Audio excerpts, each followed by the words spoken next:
আজ সোমবার 21শে পৌষ 2025 সালের 6ই জানুয়ারি, সিংহ রাশি, সিংহ লগ্ন, লিও সাইনের জাতক জাতিকাদের আজকের দিনটি কিন্তু এক প্রকার বেশ কাটতে চলেছে।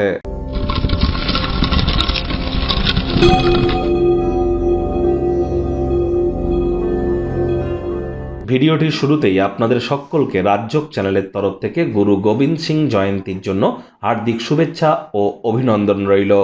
আজ সোমবার আপনার স্ক্রিনে দেখতে পাচ্ছেন মহাদেবের রুদ্র গায়ত্রী মন্ত্র ওম তৎপুরুষায় বিদ্মহে মহাদেবায় ধীমহি তন্ন রুদ্র প্রচোদয়াৎ।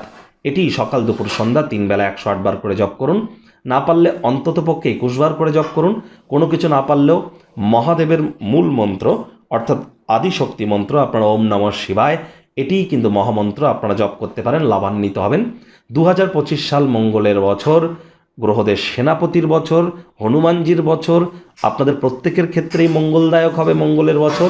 আপনার ক্ষেত্রে ঠিক কেমন অতিবাহিত হবে এ বিষয়ে কিন্তু চ্যানেলে অলরেডি ভিডিও আপলোড করা হয়েছে, সময় সুযোগ বুঝে একবার দেখে শুনে নেবেন। ভাগ্যমিটার আজ আপনাদের বলছে 8 আউট অফ 10 ভাগ্য আপনাদের অনুকূলেই থাকবে। তবে প্রেম দাম্পত্য এই দুই ব্যাপারেই কিন্তু আপনাদেরকে একটু সাবধানতা অবলম্বন করেই চলতে হবে।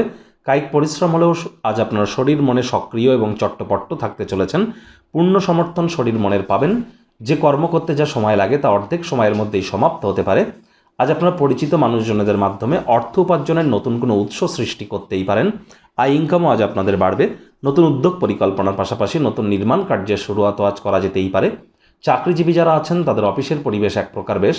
বস কলিগদের সাথে ভাব ভালোবাসা বাড়বে, কর্মে গতি অনুভব করবেন। নিজের মেধা দক্ষতা ট্যালেন্টের দৌলতে প্রশংসার পাত্রপাত্রীও আপনারা হতেই পারেন। রাজনীতিবিদ যারা আছেন জনসংযোগ বৃদ্ধি করুন, সমাজে পপুলারিটিও বাড়বে। স্থগিত কোনো প্রকল্প পরিকল্পনা চূড়ান্ত রূপ নিতে পারে। শিক্ষার্থী বিদ্যার্থীদের পড়াশোনায় মনোযোগ আরও বৃদ্ধি করতে হবে। উচ্চশিক্ষার জন্য যারা বিদেশ যাত্রার কথা ভাবছিলেন, ভাগ্যদেবী আজ আপনাদের পক্ষেই আছেন। তবে হ্যাঁ, কারোর সাথে অহেতুক তর্ক বিতর্ক যেন করতে যাবেন না। প্রেমিক প্রেমিকা স্বামী স্ত্রী রূঢ় বাক্যের প্রয়োগ, অশ্লীল ব্যবহার যেন করবেন না। তৃতীয় কোনো ব্যক্তিকে ভুলেও সম্পর্কের মধ্যে যেন প্রবেশ করতে দেবেন না। সম্পর্কের দুর্বলতা কিন্তু আরও বেড়ে যেতে পারে। শত্রুপক্ষ বিরোধী পক্ষ আজ খুব একটি শক্তিশালী থাকছে না। পরিবার পরিজন নিকটে স্থানীয় ব্যক্তিবর্গদের উপরে জোর করে নিজের মতামতকে জাহির যেন করবেন না। অহেতুক বাতিক হওয়া থেকে আজ আপনারা দূরত্বতা বজায় রেখে চলুন। এটি কিন্তু আপনাদের সম্পর্ককে নষ্ট করে দিতে পারে। এ বিষয়ে কিন্তু আপনাদেরকে অত্যন্ত সচেতন থাকতে হবে। আজ আপনারা চেষ্টা করুন কাছের মানুষজনদের বোঝানোর যে আপনি তাদের ভালোবাসেন, কেয়ার করেন, পরোয়া করেন। মুখ দিয়ে বলে বুঝিয়ে কিন্তু কোনো লাভ নেই। সংবেদনশীল কর্মের মাধ্যমে বোঝানোর চেষ্টা করুন।